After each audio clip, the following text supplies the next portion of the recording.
Well, good evening, everyone. 10 months ago, I traveled to the People's Republic of China at a time of profound tension between our countries, with the aim of stabilizing the relationship, reopening and strengthening our high-level channels of communication.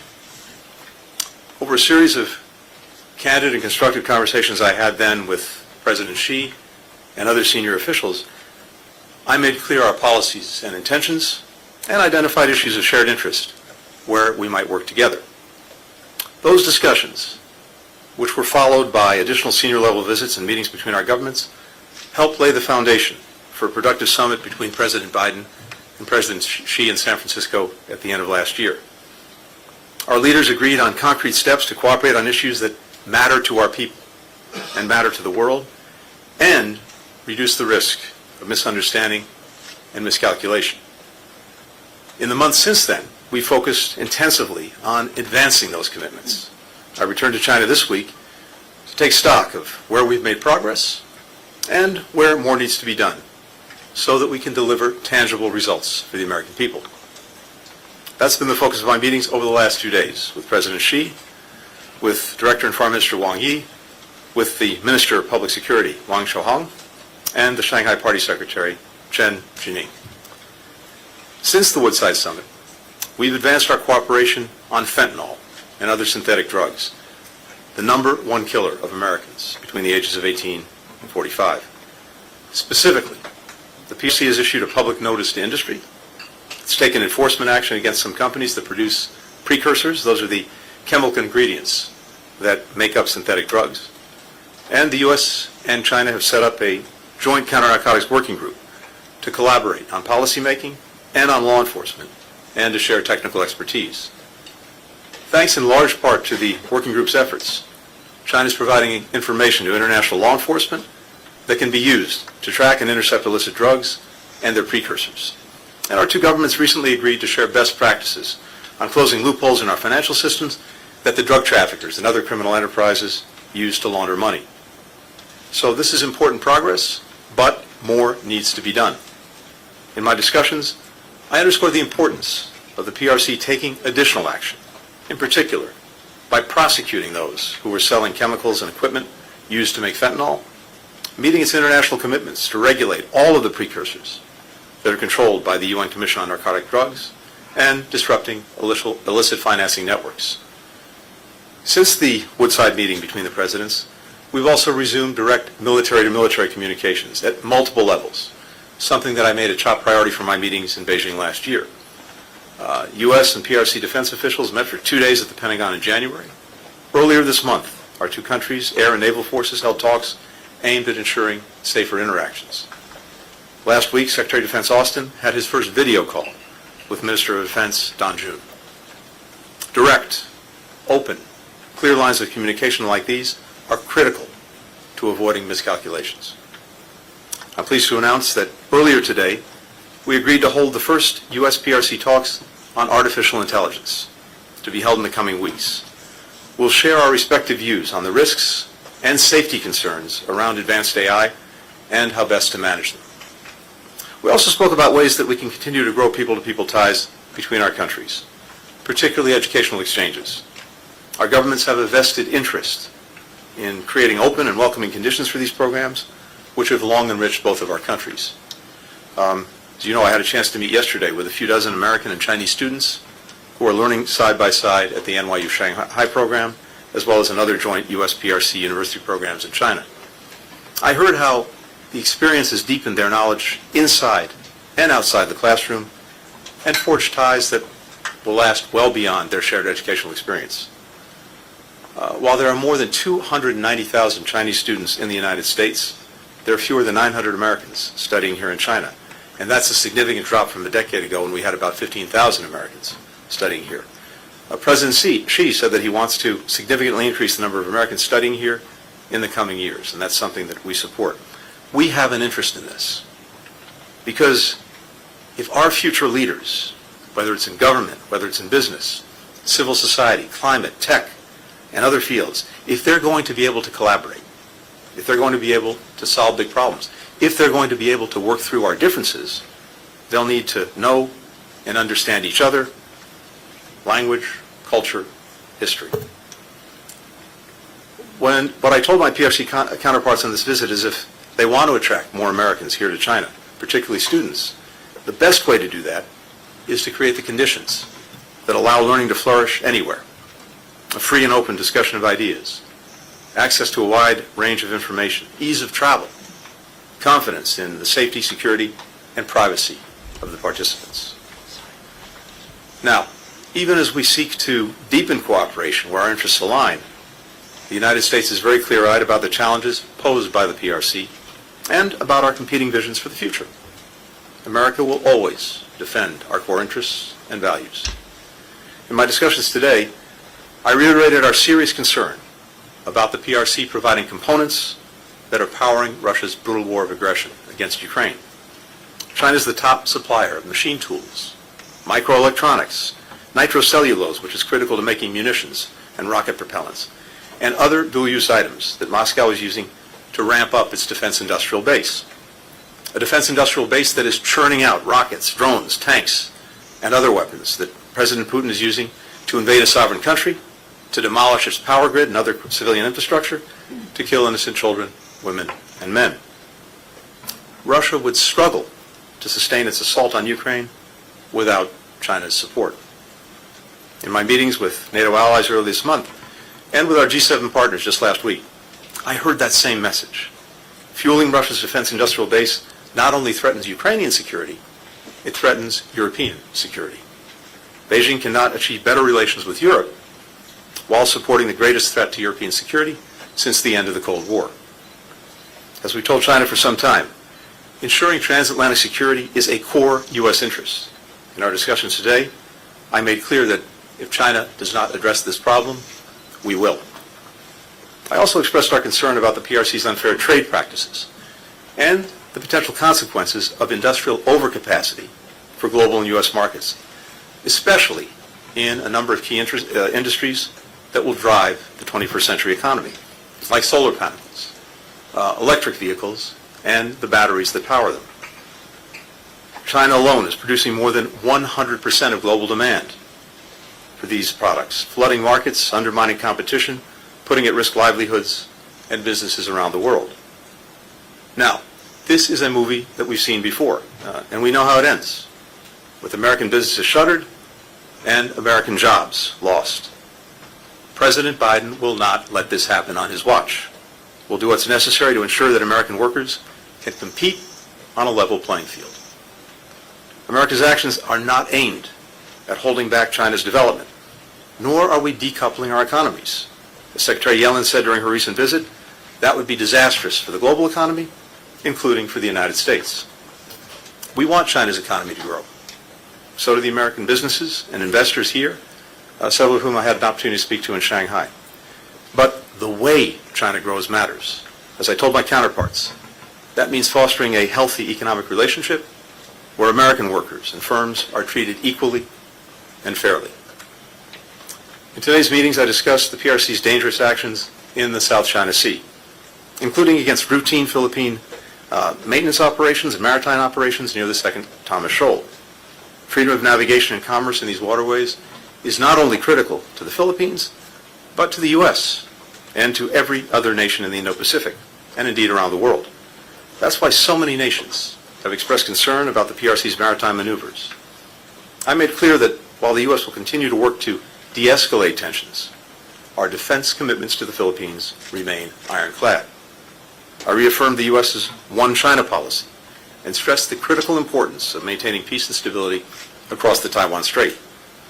I raised the cases of American citizens who are wrongfully detained and those who are subject to exit bans. President Biden and I will not rest until they're back with their families where they belong. I also raised concerns about the erosion of Hong Kong's autonomy and democratic institutions, as well as transnational repression, ongoing human rights abuses in Xinjiang and Tibet, and a number of individual human rights cases. We spoke about press freedom and access.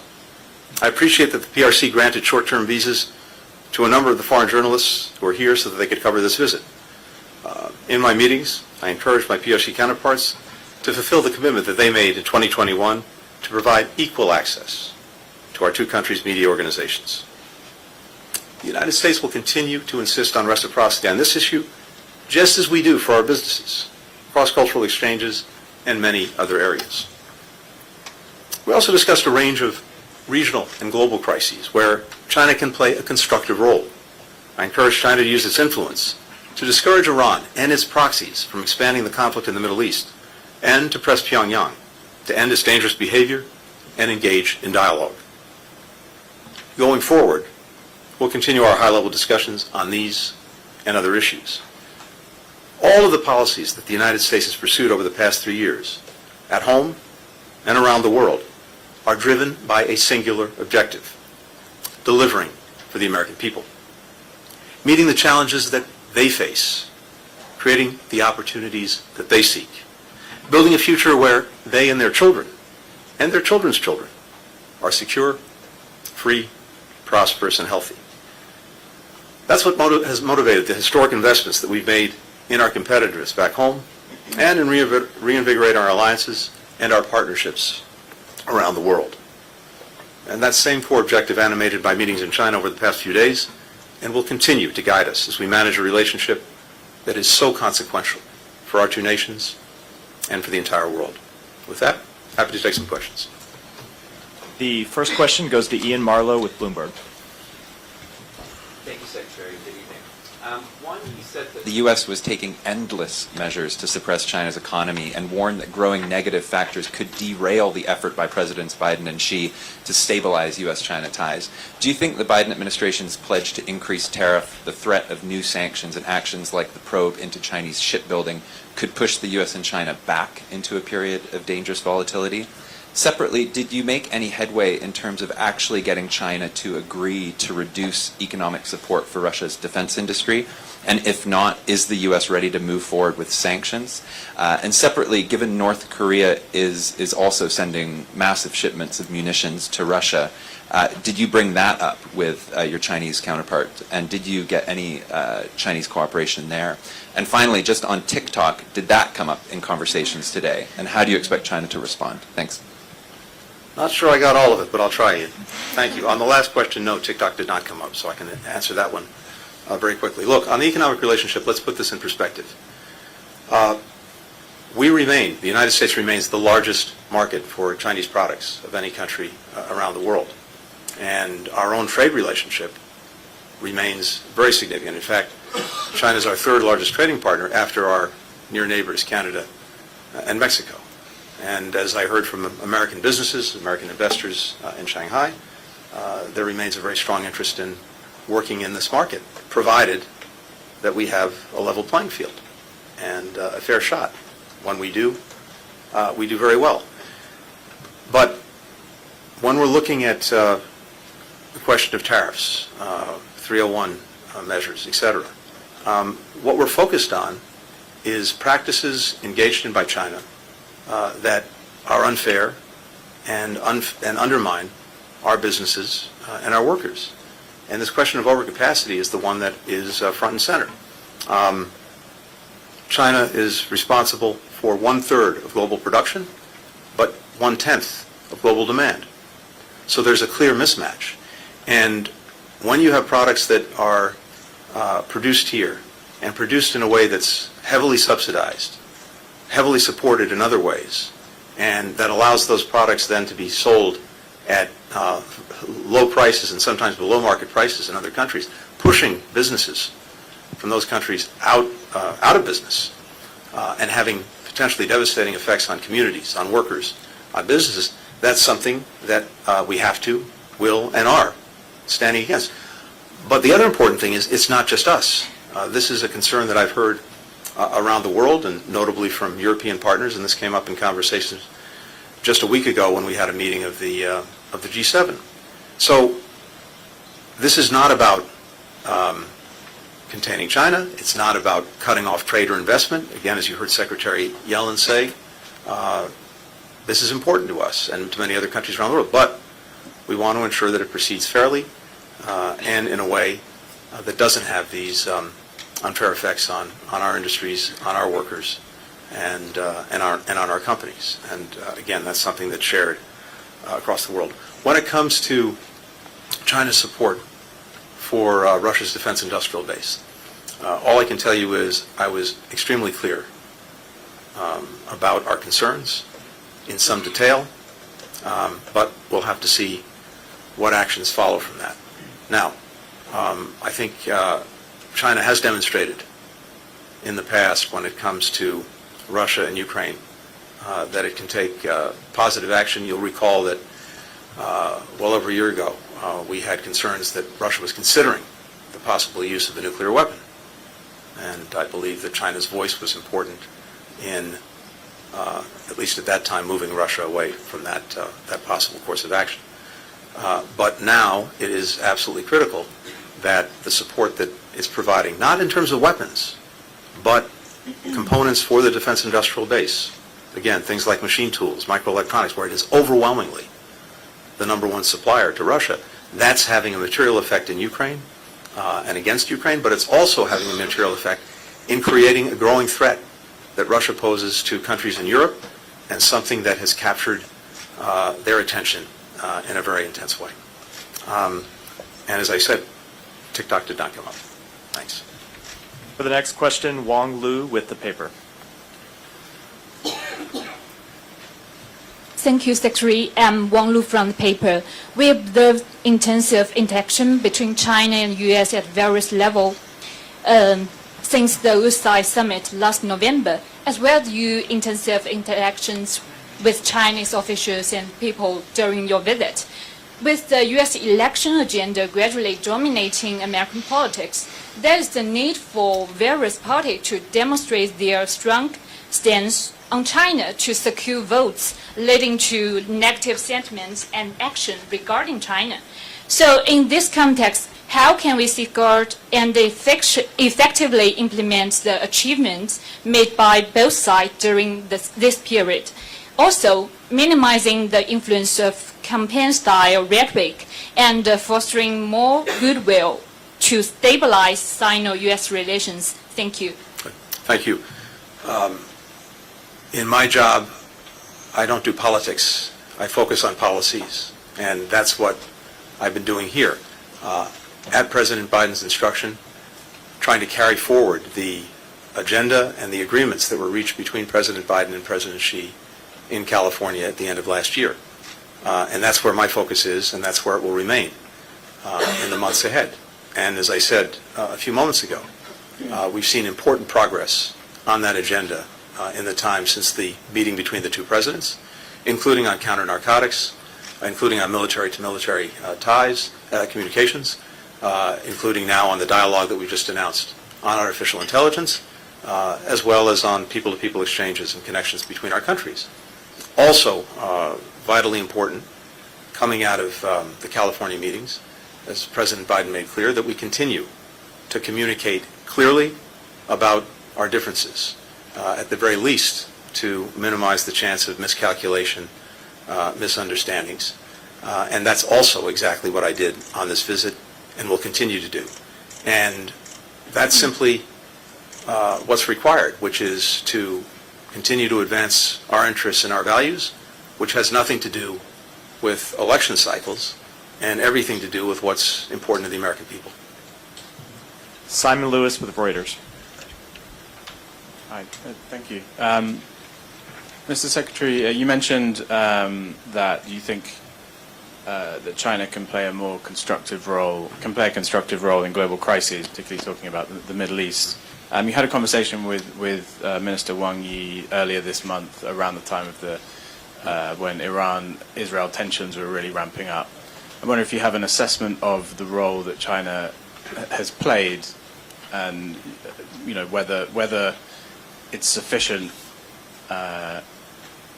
in the actions that the Chinese government has taken so far. And there's some reports that the Palestinian groups Fatah and Hamas had a meeting here in Beijing while you were here. I wonder if that's an area where you would welcome some Chinese involvement. And while we're on the Middle East, I think we can't ignore some of the images that have been coming out from back in the US from university campuses. It's quite striking to see, students, some of the violence in these protests, but students all across your country are coming out and expressing their outrage at what's happening in Gaza.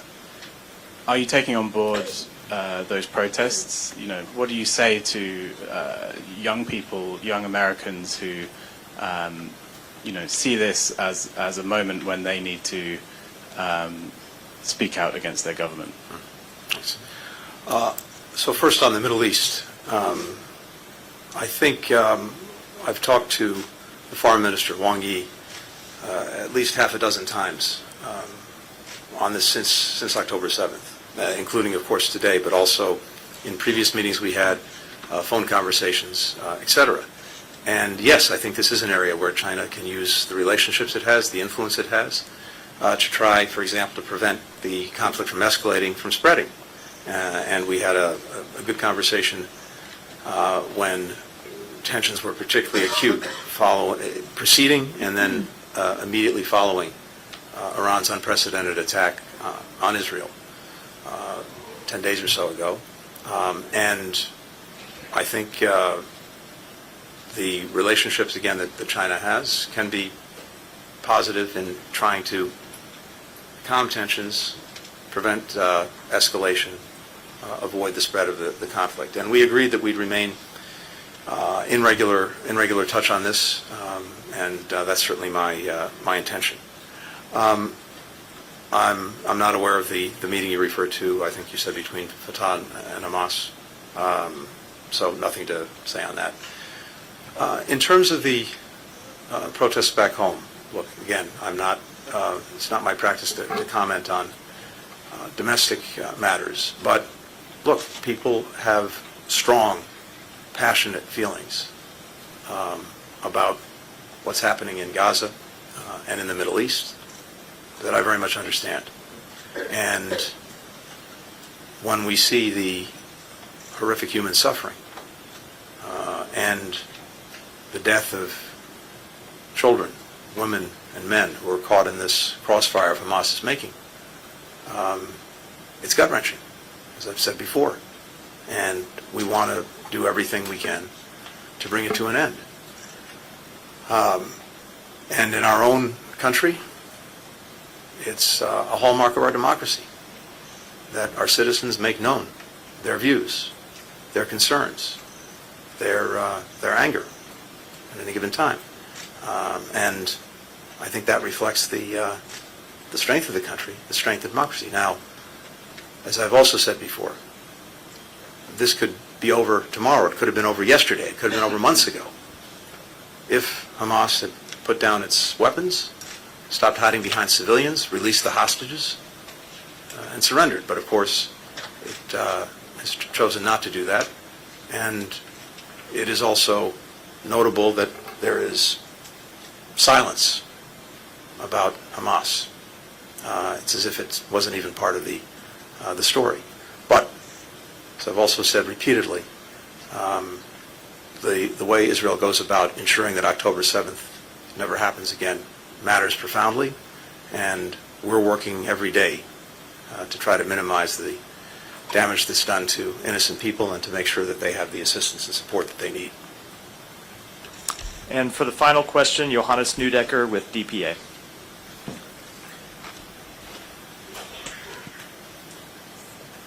Thank you.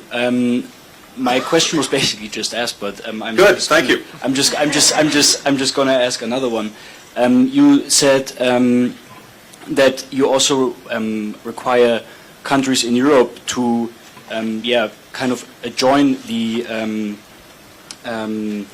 plans to prevent China from supplying military or dual-use goods to Russia. What do you expect from these countries? How should they act now? It's not what we expect of them. It's their profound concerns about the actions that Chinese enterprises are taking to support Russia's defense industrial base, because this goes not only to the immediate threat posed by Russia and its aggression against Ukraine, it goes to a medium and long-term threat that many Europeans feel viscerally that Russia potentially poses to them.